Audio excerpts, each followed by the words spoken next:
Bom dia, boa tarde, boa noite, boa madrugada, boa abdução alienígena para quem estiver assistindo a esse vídeo, a essa aula, a esse encontro, como queira definir.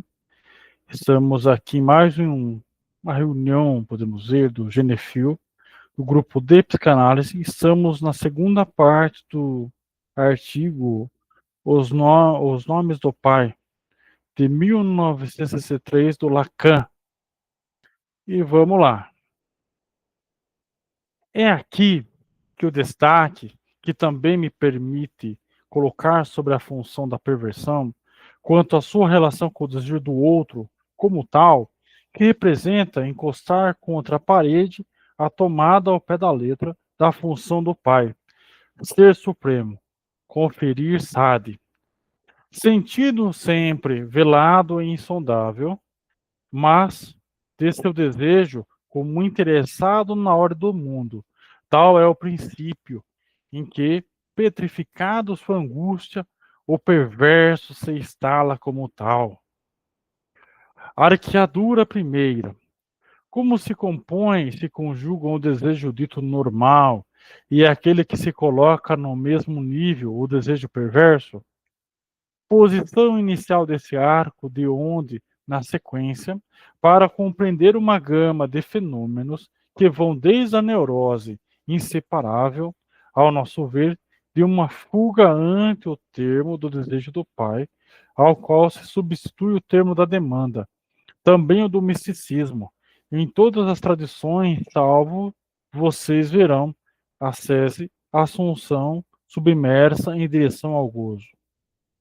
Espera aí que é uma parte bem interessante. O que faz obstáculo no misticismo judeu e mais ainda no cristão, e mais ainda para o amor, é a incidência do desejo do outro.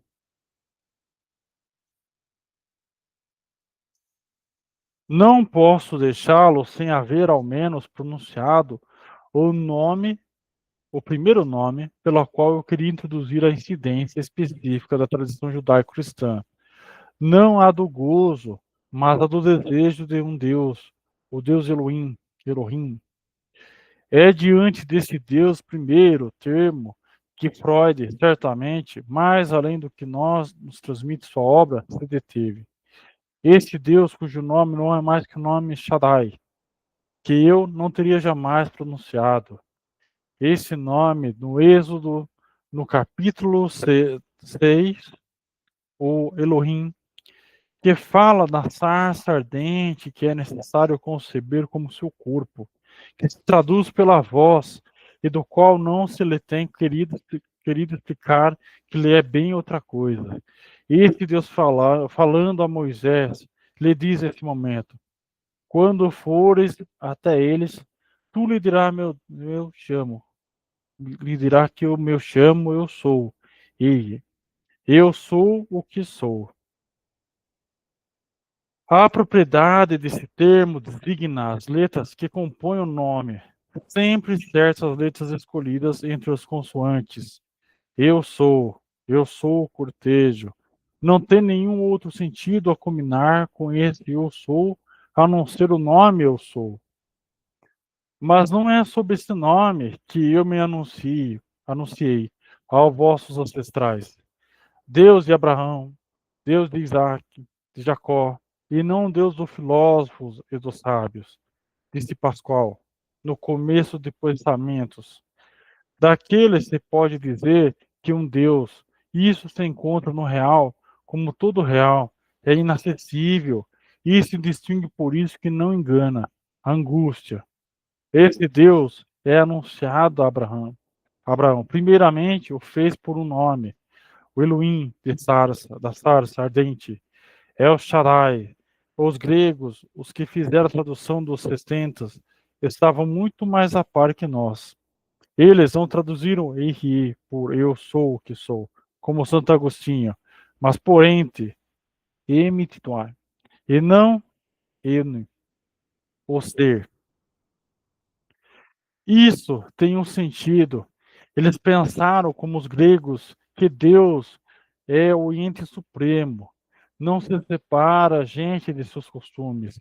não traduziram como em nossos dias por Todo-Poderoso, mas prudentemente por Theos, tudo mais permanecendo Senhor, Kyrios. O Shem, o nome não se pronuncia. Peraí, que está muito interessante aqui esse.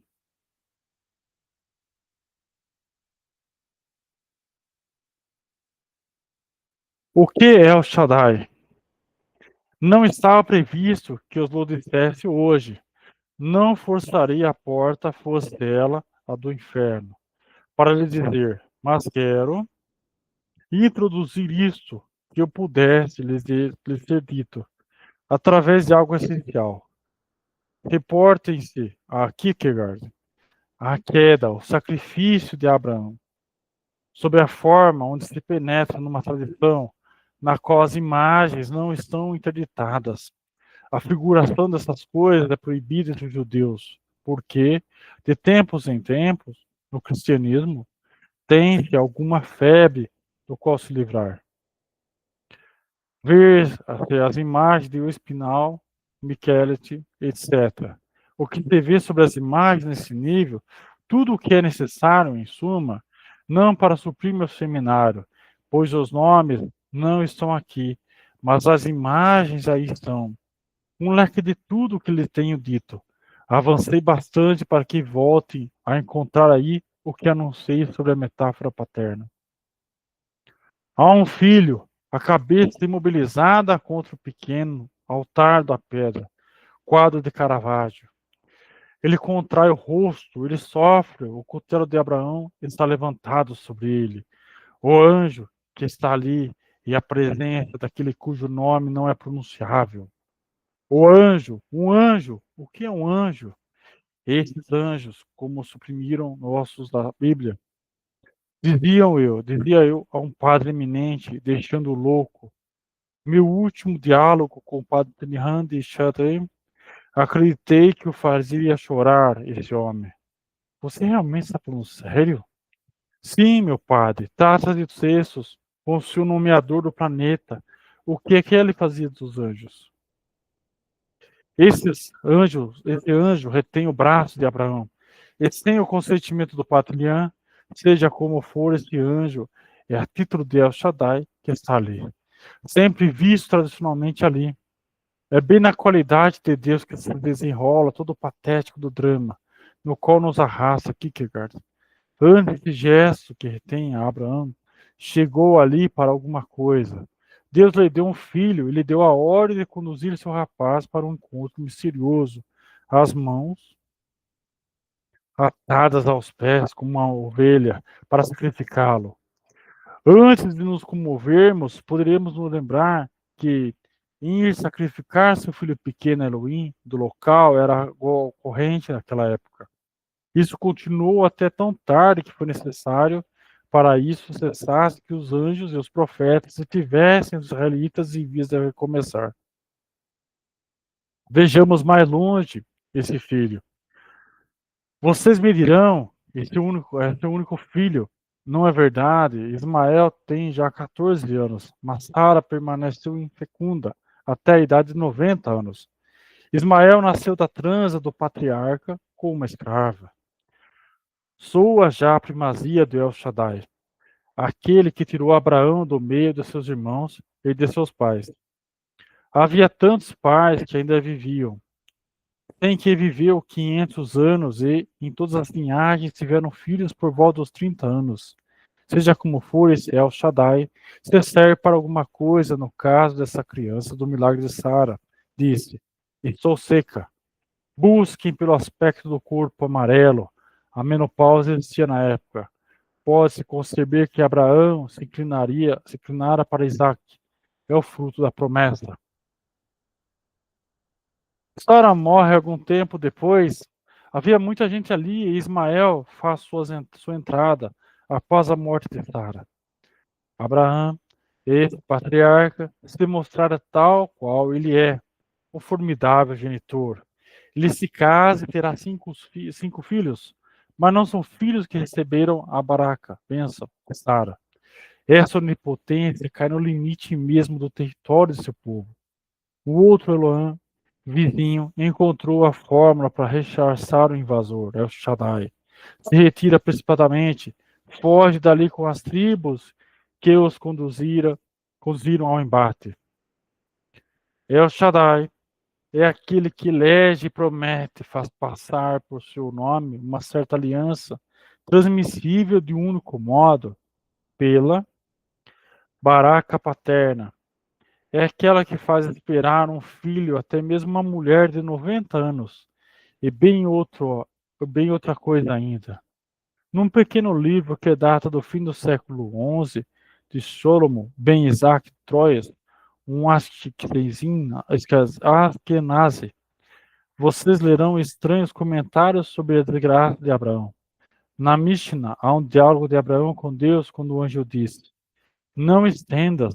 Abraão disse: Se é assim, eu vim aqui para nada. Farei nele ao menos uma pequena ferida para comprazer-te, Elohim.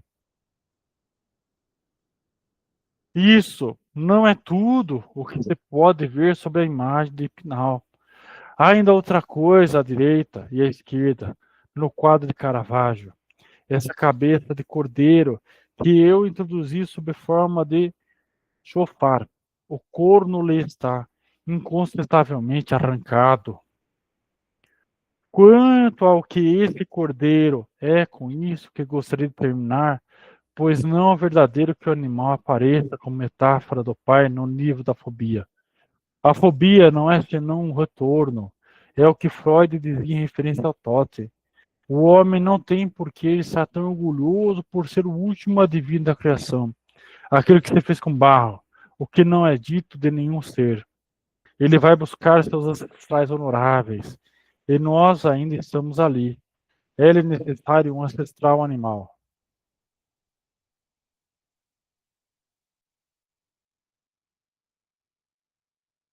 Na sentença dos pais, o Pirkei Avot, muito menos importante que o Talmud, traduzido para o francês por Hadith, se diz categoricamente que, segundo a tradição rabínica, o cordeiro do qual se trata é o cordeiro primordial.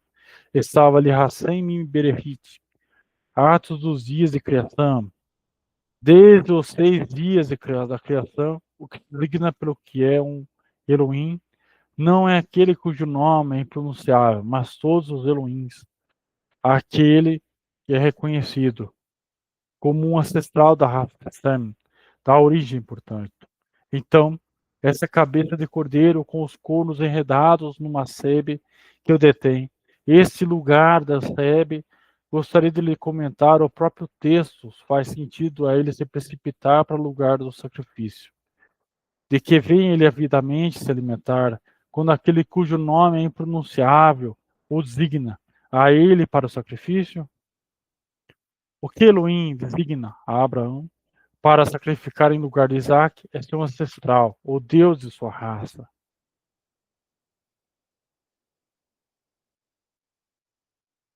Aqui se indica o que é decisivo entre o gozo de Deus e aquilo que de uma tradição designa como desejo. Desejo de algo de que se trata de provocar a queda e a origem biológica. Aqui está a chave desse mistério em que se liga a versão acerca da tradição judaica, a prática de ritos metafísicos sexuais. Em comparação, é o que une a comunidade da festa à vida em deferência ao gozo de Deus. Alguma coisa se manifesta aqui como sendo o desejo, coloca especialmente em relevo esse ato que separa o gozo do desejo e o símbolo. Está nisso que está no mesmo contexto, a relação de El Shaddai com Abraão. A circuncisão, signo da aliança do povo, aquele que elegeu a circuncisão indica esse pedacinho de carne cortada, a cuja enigma eu os havia conduzido por meio de alguns hierógrafos e esse A minúsculo. Tranquilo aí? Tranquilo, terminou já? Não, tá, não, falta um pouquinho ainda. Ah, tá certo. Até porque apagou aqui. Ah, agora voltou. Ah, joia. Eu os deixarei aqui, antes de deixá-los, direi a vocês que se interrompa esse seminário, eu não faço em me desculpar junto àqueles que ensinam meus fiéis ouvintes há anos. Àqueles que, nutridos de palavras, de termos, de vias e caminhos aqui aprendidos, assim como ante aquele que volta essa marca contra mim, nos recentes e confusos debates, um grupo se mostrou verdadeiramente em sua função de grupo levado de um lado para o outro em turbilhão de turbilhões cegos. Um de meus alunos tentou salvar um debate confuso no nível analítico. Acreditou dever falar, que é a verdade, que é a verdadeira peça, o sentido do meu ensino, é que ele nunca é retido. Que incrível contrassenso, que impaciência infantil na melhor das hipóteses. Isso equivale a justificar uma função metonímica da verdade?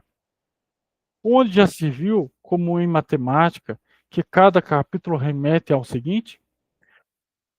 Aproximava-me de um certo ponto da densidade que vocês não podiam alcançar. Não há senão os atributos da enfatuação e da baboseira, espírito em forma de restos, comitê de redação. Há outras coisas, eu de fato procurei, às vezes, encontrar a verdade da praxis que se chama psicanálise. Qual é a sua verdade? Se algo revela ser decepcionante, essa prática deve avançar para uma conquista do verdadeiro pela via do engano. Porque a transferência não é outra coisa na medida que não existe nome no lugar do outro inoperante. Se a minha caminhada for progressiva, prudente, não será tudo que tentei promover por essa via, contra a qual sempre terei que me pronunciar sem o que lhe ocorrera o risco de resvalar pela via da impostura.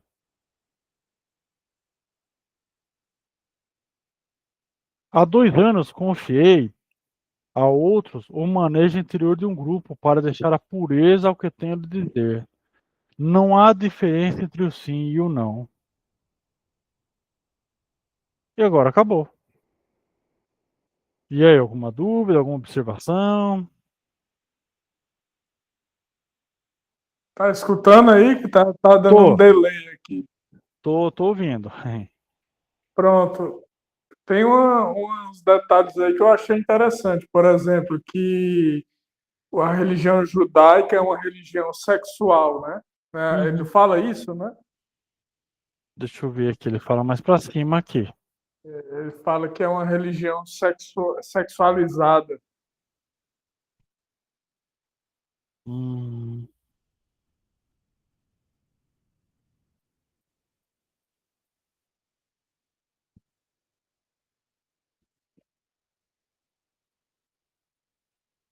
tô procurando aqui.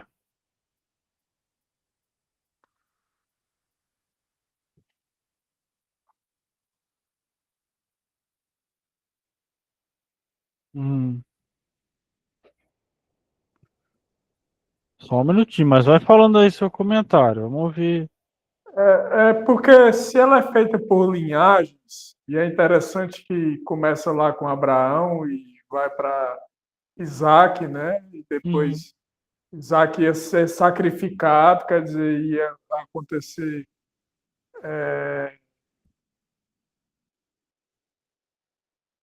ia cessar a linhagem ali, né? Ia acabar a linhagem. uhum, Ia parar em Abraão. Abraão nem havia recebido a promessa ainda, e já ia cessar a linhagem. Mas aí continuou a linhagem, quer dizer, faz todo sentido quando você olha para Jesus Cristo, por exemplo, que Jesus Cristo vai ser a continuação dessa linhagem de Abraão. uhum, Vai chegar até Moisés. Aí Moisés, eu não sei se tu já percebeu que boa parte dos rabinos tem o nome de Moshe, né? Que é Moisés. uhum, Moisés lá das quantas? Moisés não sei mais o que. Então são os Moshés, porque eles advêm de Moisés, mas antes de Moisés tem Abraão. E esses casamentos, eles não se davam por noivado. Por exemplo, havia um tempo onde se conhecia, tinha um namoro. ocorria ali o casamento e pronto. Uhum. Então, era mais ou menos como se a gente falasse hoje que estão prometidos um para o outro. Sim. Então, digamos que Abraão viu Sara e ambos entenderam que havia uma promessa ali e resolveram casar. Já casaram velhos, então não podiam ter filhos. Aí Uhum. a história diz que Deus abençoa eles com um filho. E esse Uhum. filho vai ser sacrificado, que é Isaac, né? Uhum. Sim. Então, por aí você tira que, primeiro, era entre a grande maioria da linhagem, era entre parentes, tinha Uhum. casos até que eram irmãos que se casavam, né? Que era incesto. Então, tem um fator psicanalítico aí, o do incesto. Eu acho interessante porque em família mais antiga tem muito isso também. E se casar por promessa ou por parentesco, porque era mais fácil casar por parentesco. Aí vai casar com quem? Casa com fulana, que é meia irmã, metade irmã, só é por par de pai, aí não pode casar. Então eu acho que é nesse sentido aí eu estou fazendo esse giro todo para dizer que é nesse sentido que eu acho que seja uma religião sexualizada. Uhum. Faz Eu tô sentido procurando. isso? Uhum. Mas faz de certo sentido, sim. Eu tô procurando o texto. Eu acho alguma coisa em relação a esse sentido.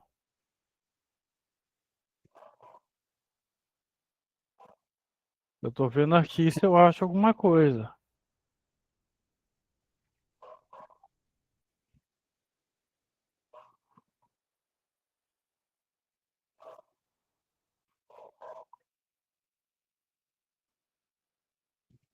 Só um momento.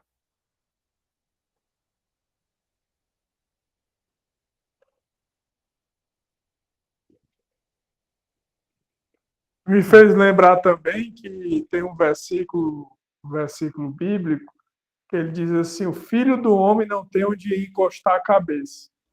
Ah, Isso lembra muito, isso lembra muito o Isaac. O Isaac ficou disposto ali ao sacrifício, né? Não tinha onde encostar a cabeça. isso, exatamente. Aí O, ele tem, cita o Kierkegaard também, né? isso. Isso daí ele Ele cita. cita o Kierkegaard, se eu não me engano, o Kierkegaard escreveu alguns livros sobre o sacrifício de Jesus Cristo. Sim. Ele era protestante. E aqui, ó. Tá, ele fala aqui, ó, do sacrifício de Abraão. Aham. Ó. Ele vai falar aqui, ó.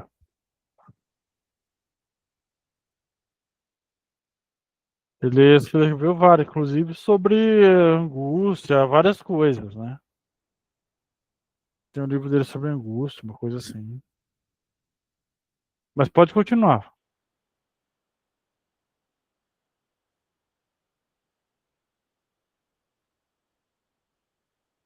Pois é, agora sobre o nome do pai, eu achei esse texto bem. Ainda bem que tu falou ele bem pronunciado, né? Assim, que parece que ele foi escrito para você declamar. Eu achei ele bem profético, assim. E eu não consigo associar a ideia de nome do pai na psicanálise com a ideia do nome do pai hebraico. Não sei por que Uhum. que ele faz esse paralelo.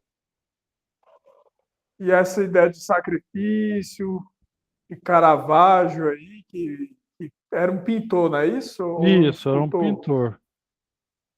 Pintor que pintou o sacrifício de Isaac, foi isso? É, eu acho que é isso. Eu vou até dar uma procurada para ver se eu acho aqui. Quem sabe? Porque eu também fiquei meio boiando nessa parte. Ele tá falando de um quadro, Caravaggio. É, está falando de um quadro que tem um sacrifício sendo feito. Isso, ele tá escrevendo o sacrifício. Vamos ver se eu acho aqui. Ah, peraí. Já achei aqui, peraí. Já vou passar aqui para a tela, calma aí.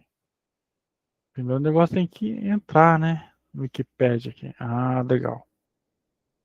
Vamos ver então.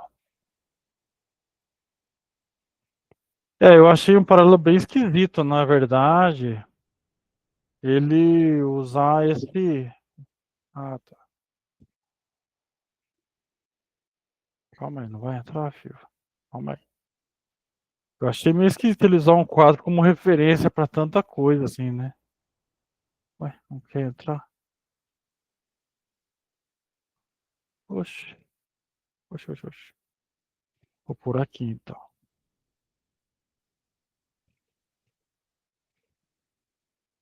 Caravaggio, quadro, Isaac. Peraí, vai falando aí, Ronald. Você falou que o negócio tem que entrar, que eu não seja mal interpretado, mas parece que o negócio tem que entrar e está entrando meio torto. É, exatamente. Aí você vê. Pegou já a manha aí, ó. Deixa eu ver se tem aqui o sacrifício de Isaac. Aí, ó. Agora vai, aí, ó. Agora entrou aí, ó. Agora entrou retinho. É sobre essa cena aqui, ó. Que tem uma ovelha que ele falou, né? Um cabrito, uma coisa assim, um Aham, bode, né? Um é. bode. Aí ele vai falar também que ele tá em uma. O anjo que está intervindo. Lembra que ele fala do anjo que está intervindo? E que ele fala que o Abraão falou: Uhum. agora que eu tô aqui, deixa eu pelo menos tirar um fiapinho aqui, já para não perder o tempo, né?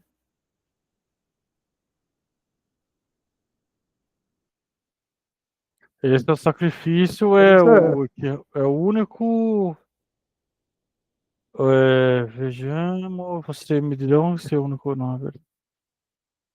Então é isso que ele escreve no texto aqui, né? Agora, Do. tu não acha que esse pai tem uma origem autoritária, não? Porque é um pai que manda sacrificar o próprio filho, né? Uhum. Então tem uma história aí de autoritarismo no meio. Tem também, tem também.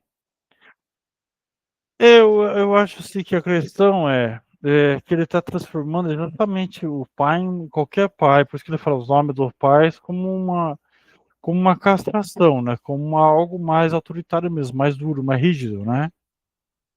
Aham. E eu acho que é nesse sentido. Porém, certas situações vão exigir que a gente seja mais energético, que nós sejamos mais duro mesmo, né? E nesse caso, eu entendo, que nesse caso em particular aqui, né, do Abraão, que, por exemplo, o Deus já coloca um anjo ali para saber, sabendo o que ia acontecer. Então, ele já faz a intervenção ali antes. Mas isso não tem sentido, cara. Não tem Hum, sentido, porque como é que você coloca um anjo para impedir um sacrifício que já foi determinado o sacrifício? Aí você quer salvar ou você quer não, sacrificar? não foi determinado o sacrifício, porque foi um teste de fé. Ah, foi um teste. Quer dizer que Foi um teste de fé. é, é o Deus autoritário que testa os filhos. Isso. Até quando você vai em relação a isso? Se você pega os 12 apóstolos, todas as mortes deles foram cruéis. Você já deve ter lido sobre isso, né? Sim, sim. Né? E eles não negaram Deus. Foram até o fim, falando que são cristãos, e é isso que. E não me importa o que aconteça, não importa. Entendeu? Então é por aí. Vai até o que nós não entendemos, né, nesse caso, assim, é que aí a gente entra em teologia, já entra em é mais complexo, né? Mas É, o que nós não é. entendemos fica claro a Deus, né? Lembra que tem aquela parte também da Bíblia que vai falar assim, o que é, o que é Que não foi loucura para os homens. revelado. Não, Não, é aquela outra, outra coisa que eu ia é falar. outra coisa, é aquela parte que vai falar que o que é loucura para os homens, a sabedoria para Deus, uma coisa mais ou menos nesse sentido, lembra? Uhum. Era uma coisa nesse sentido, entendeu? Então, o que eu lembrei foi uma passagem lá de Deuteronômio que ele diz assim: o que não foi revelado não foi permitido, uma coisa assim. Uhum, Quer dizer, tem sim, coisas que dá a entender que Deus é tão soberano que ele não revela determinadas coisas para não intervir na humanidade. Mas a sim, humanidade, como é muito curiosa, ela uhum, quer saber de tudo. E ao mesmo tempo, Deus não pode revelar esse tudo, né? sim, Revelar. Já pensou se você não você vai conviver com uma pessoa, um casal, alguma coisa assim, você não revela tudo, né? Revelar sim, tudo da sua vida, a pessoa descasa com você. exato. E muitas vezes Então, nem a gente sabe de tudo, né? Nem nós mesmos não a gente sabe, sabe. não tem como Entendeu? saber. Nós somos um mistério para nós Como mesmos. saber? Faço o maior procedimento com o meu analista para entender a minha infância, porque eu não me lembro mais. Tem a Ah, questão da memória, né? Eu tem. não me lembro mais, e o cara faz o maior esforço comigo. Não, mas vou hipnotizar, e vou fazer isso, e vou fazer aquilo, e você vai lembrar e tudo. Não tem como eu tomar de conta de todas essas memórias, né? Uhum, Então, assim, tá saindo aqui da tela. ah, É, eu acho que eu não consigo compreender esse Deus cristão, não, cara. Eu não consigo mesmo. Porque é uhum, um Deus que é onipotente, que sabe de tudo, né? Onisciente, sabe de tudo, testa você, mesmo sabendo de tudo, porque quer ver a sua fé. Mas, ao mesmo tempo, se eu for um cara direito como Jó, você já leu o livro de Jó? sim, aqui é curtinho, né? Curtinho. Da baleia, né? Não, aí é o livro de Jonas. O Jonas, livro de então Jó. desse Jó não. Desse Jó não. O livro de Jó é um livro de 60 capítulos, mais ou menos, que é Ah, Deus provando, Deus todo tempo provando o Jó. Deus uhum, deu feridas a Jó. Jó estava coçando com um caco de telha. hum, E eu não vejo sentido nisso, porque como é que você vai receber uma prova da qual já foi revelado que você vai. Por isso que é uma prova, né? Porque uhum, já é conhecido de alguém, entendeu? uhum. Já é conhecido de alguém que domina completamente você. Então, isso se dá muito em certas relações de masoquismo, né? Masoquismo que chama, É, sado, né? que eu domino. Sadomasoquismo. Sadomasoquismo, eu domino totalmente você, Uhum, porque eu sei tudo de você e eu controlo tudo que você. Cara, e você acabou de me dar uma ideia boa, ó, mas isso aí eu não posso falar, não. tá bom. Você acabou de me dar uma ideia muito boa com esse texto aí. Que bom, eu fico feliz com isso, fico feliz com isso. Bom, Foi, então, agora eu falando isso aqui, você deixou eu falar e aí eu tive aqui um insight bom. Ótimo, fico feliz com isso. Bom, então por hoje a gente fica por aqui e amanhã tem mais, tá? Amanhã a gente começa outro texto, Beleza, tá bom? Deixa eu só parar aqui a gravação. beleza. Vou desligar.